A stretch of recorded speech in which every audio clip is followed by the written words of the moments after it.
to the first ever episode of QG Golf. So, golf is a wonderful sport, and it's been canceled due to, and because of that, we've had to resort to YouTube to get our daily sports entertainment, with the NFL posting previous games that we already know the outcomes to, and that's really about all I've seen.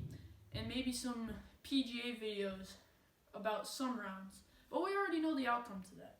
And so now what we're getting is these top 10, top 15 videos of just random shots, like off the cart path, or unplayable lies, or insane comebacks and chokes of all time. Must watch, not clickbait. Like, share, subscribe. And so it's safe to say we're getting into a little bit of a black hole, just maybe not go there. So that's where you come to us, QG Golf.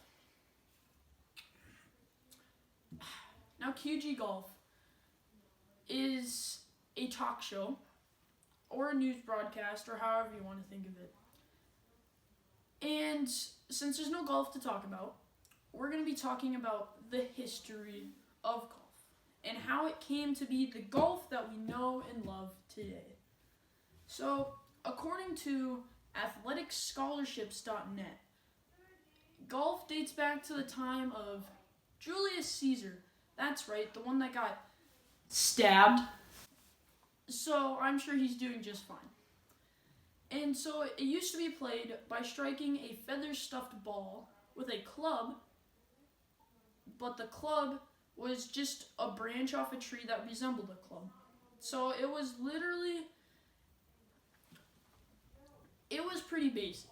Alright, there wasn't any like fancy little grips we got here. There wasn't any like club covers probably. The golf balls definitely didn't look like this. After all, we are talking about a time with no electricity.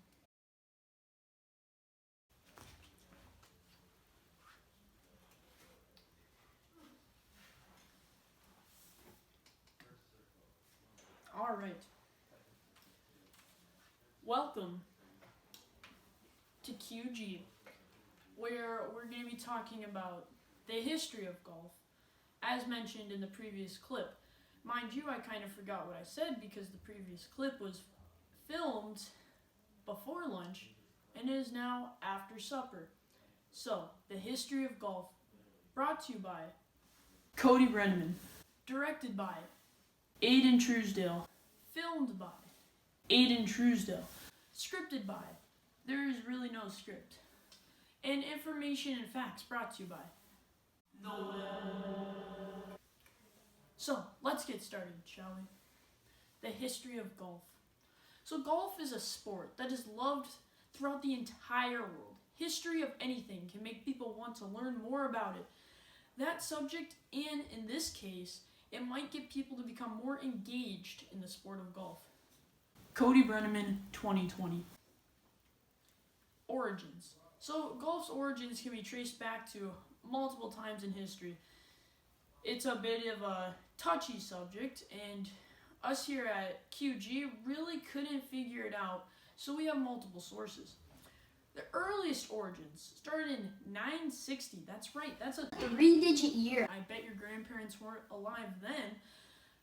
Or 1279, so during the Song Dynasty in China. And if you look, I don't know if the presentation's going to be here or here. We're going to say it's here. You can see Taizu, Emperor of the Song Dynasty. I don't know if that's how you pronounce his name. I didn't check that. But the early origins of modern golf, so kind of golf as you know it today, dates back to 1457 in Scotland. That's right, the place with bagpipes and kilts. They played golf, and still a very popular home to golf to this day. And one of the first golf clubs, not the ones you swing, the ones you play at, we'll get into it more later, is the Honourable Company of Edinburgh's Golfers. So that's believed to be the oldest and kind of first organized group of golfers in terms of golf clubs. but we'll get into that later. So, golf balls. One of the most important parts of golf is the golf ball. You can't play golf without the golf ball, otherwise it's not really golf. So, before the 17th century, golf balls were made of wood. And then once the 17th century was kind of waning and nearing its end, feather balls were created and thought of as a advancement to the previous golf ball. You can see the picture again somewhere, wherever the slideshow is. These balls were made by compressing boiled feathers into a cover of stitched leather. Now let me tell you something. That does not seem like a good golf ball. The size, probably inconsistent. The weight, probably non-existent, because it's feathers. It just really, honestly, I'd rather hit a ball of hickory than a feather and leather ball, which also, by the way, would run you about $14 per golf ball. And if you're like the average golfer, or pretty much anybody, you will lose that eventually. I have never had a golf ball that I've had my entire life. You either lose it on the course, you lose it in your bag, or you just lose it, okay? Like, it disappears, okay? And so that's going to run up your bank account. It's going to be expensive. So, where was I? In the mid-1840s, golf balls started to become made of boiling strips, of gutta percha, which is a South American island tree. And as you can see, now we're finally getting into a white golf ball. I don't know if it's been painted or if that's actually the color of the wood, but as you can see there, that's kind of what the golf ball started to look like. And in the early 20th century, the rubber ball was invented, which was a tension-wound rubber thread around a solid rubber core. Now that sounds like a lot of rubber. And so nowadays, golfers can choose between a 2-piece or a 3-piece ball. And I don't know if I have any 2-piece balls with me, but this Pro V I have here is a 3-piece ball. So pretty much what that is, I'm pretty sure it's a rubber, like kind of a rubber core, and then it has like a little bit of other stuff around the rubber core, and then you get to the plastic outer shell that is very important when designing a golf ball. So, like a lot of things in golf, it has improved greatly, and it is continuing to improve to this day. Now moving on to golf clubs. These are the ones you swing. First, clubs were just sticks taken off trees pretty much. They were like branches. So as you can see in the photo on the slideshow, which I don't know if I'm going to put it here or here, but we're going to say it's up here. As you can see, it's pretty much just a branch. I mean, there's some stuff that they did to it, but these were some royal people. I looked up this painting. I'm pretty sure it was some fancy schmancy English people. They were like, "Oh, I got my club. I'm ready to go with me mates."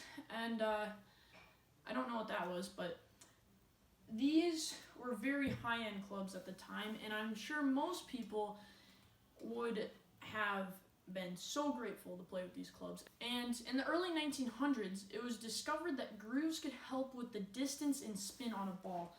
So let me show you here. All right. So as you can see on these clubs, we have nice little grooves. The grooves help with gripping the ball a lot. So imagine if this was smooth. If you hit the ball, it would just slide off. I mean, you could still actually hit it, but for the most part, you wouldn't be able to control and manipulate the ball as well, which is enough. And so with the modern era, clubs are becoming more aerodynamic. So as you can see in the picture of the older some sort of wood and irons, you can see that the grooves are they're not the same as the grooves I just showed you on my club, that's for sure. And they're not very aerodynamic, they're not very light, they're very kind of clunky. And as you can see with these newer clubs I have on the slideshow, it's advanced to become like weighted so that it's evenly distributed, and it's built for optimal performance. And there's a reason when you look up on YouTube, people playing with older and newer clubs, the newer clubs tend to do better if they're people of the same skill set. So just same thing with the golf balls. The technology is advancing, and they've become lighter, faster, stronger, just better. So golf clubs, again, but these are the ones you play at. So golf clubs are kind of like organizations or just buildings like clubhouses where people can enter tournaments and play on the local course. So the earliest golf club, as I mentioned earlier, was the Honourable Company of Edinburgh Golfers, founded in Murrayfield, UK. But then, so as you can see, that's a pretty fancy golf club. And then the one locally in Orange City is just the Landsmere one, as you can see there. Very nice. It depends where you go, but really, golf clubs, they're kind of like, they're like your home almost. If you're a big golfer, it's like, this is where I was from. And it's like, this is kind of where you started. So golf clubs have become a huge thing in modern golf. Course design. So a good golf course is designed to challenge a golfer. I'm so sorry. A good golf course is designed to challenge a golfer and keep the game enjoyable at the same time.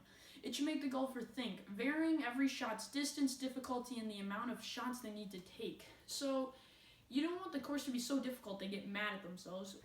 The thing with a good course is that you can't have a par 4 on every hole. You can't have a driver and then a hybrid and then maybe an iron and then a putt. You need to change it up a bit. You need to have some par 4s, 5s, 3s. The more versatile shots you need usually makes it more entertaining. So for example, during the Players' Championship, it's hole 17 or 18 maybe, it's like a little island over water, and that's become like an iconic hole. And the reason it's become iconic is because it's kind of suspenseful. Don't know if that's the right word. Don't know if I said that right, but it's suspenseful watching the player because it's just a green and there's so much things that could go wrong.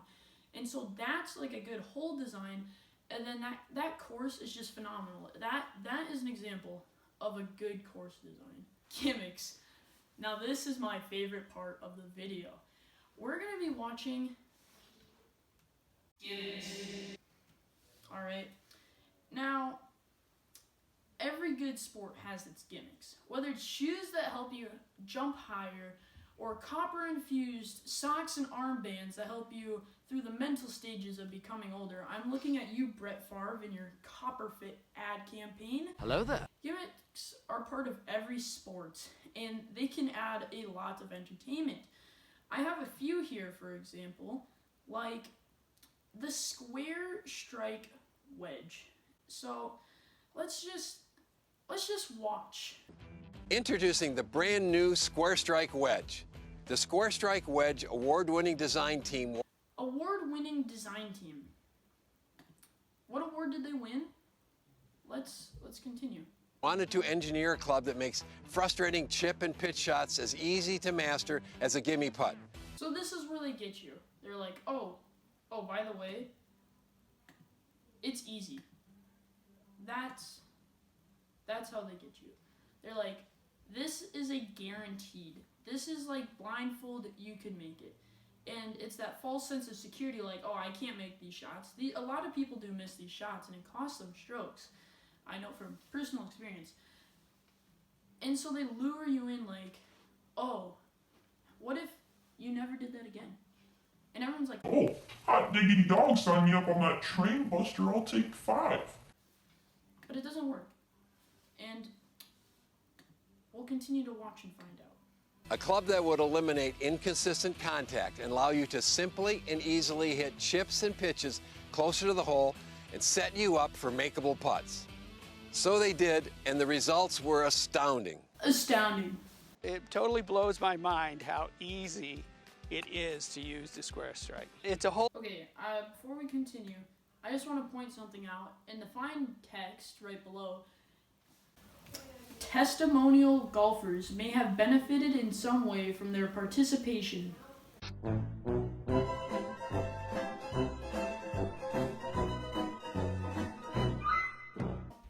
Another gimmick that I think is the best gimmick in all of golf is the Hammer X driver. All other drivers are now obsolete. Do you know how bold of a statement that is? Now available The Hammer X at Heartland America. Come on, the Hammer X is real golf technology, not another core-rated, metal-changing, compass, blah, blah, blah technology. Also, I think he said core technology. Just remember that.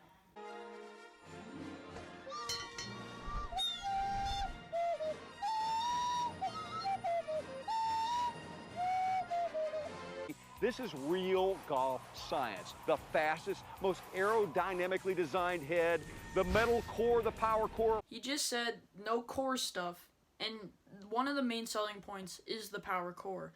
Also, just thought I'd give you a heads up. I have cropped and clipped some of the ads. That way I can get all the juicy stuff in a decent amount of time.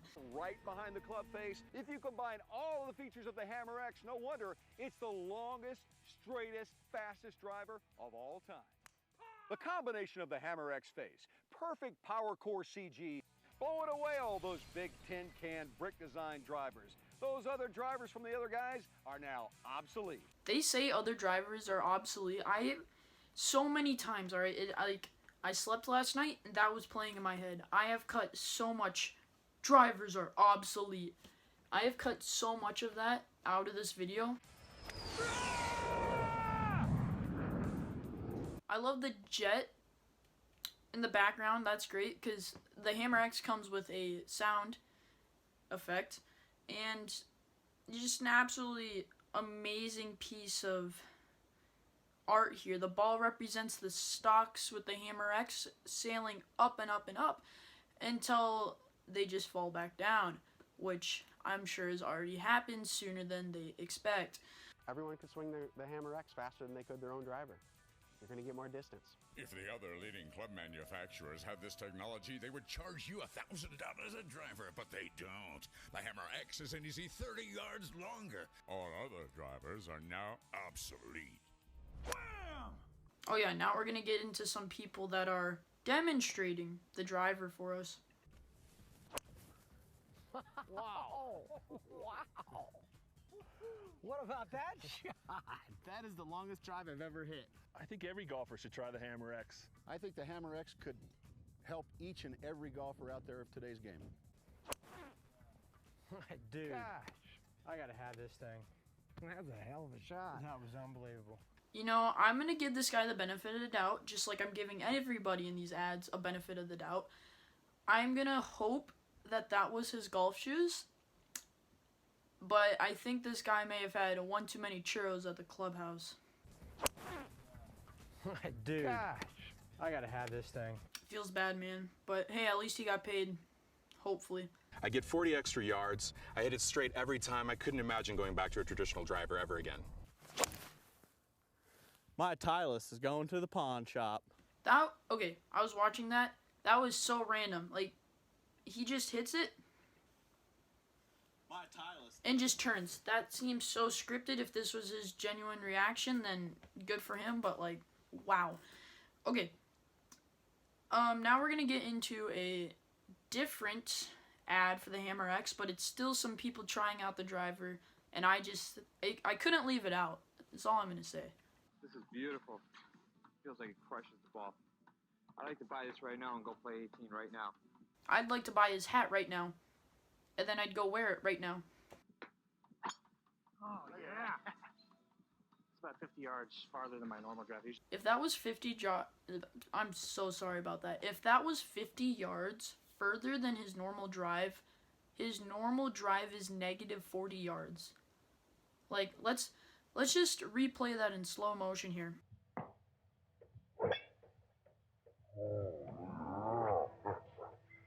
And you see the ball veer off the left. It's like, okay, well, maybe it could go. And then you see it curve down and bounce on the ground. That thing went like 10 yards, okay? This is pretty much what tells me that this is a gimmick. Otherwise, I would have completely believed Jack the Ham X. But because of this, I just don't think I'm sold on it anymore. Alright, sadly, I'm going to have to leave you guys now, and you're going to get to go say hi to my past self. And also, I know on my slide about gimmicks, I had the zero-axis putter on there. I could not I found the clip, but when I tried to put it into my editing software, it didn't like it. And so, just to save some time as well, since I'm sure this is already nearing a lengthy length, we're just going to cut that part out. I highly recommend checking the ad out, though. The Zero Axis Putter by Jack the Hammer Ham. It's something, alright? So, hopefully you guys enjoy the rest of the video. Now moving on to something not based on gimmicks, it's the PGA. The PGA, or the Professional Golf Association, was founded in 1916. That was according to Britannica. However, when I googled it, I believe it was 1927. Not entirely sure. I'm going to go with the Britannica source since that is trustworthy. Sorry if there's confusion there. It was founded by Rodman Wanamaker to promote interest in the game by elevating the game and overall improve its players and the game, and to make money, let's be honest. But moving on. We've been through a lot today in these hours, minutes, I don't know how long this is.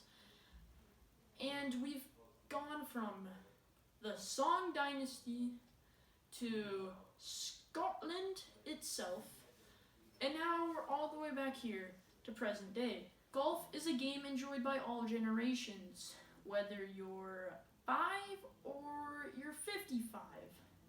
It continues to grow and advance as a game, just as Rodman Wanamaker wanted.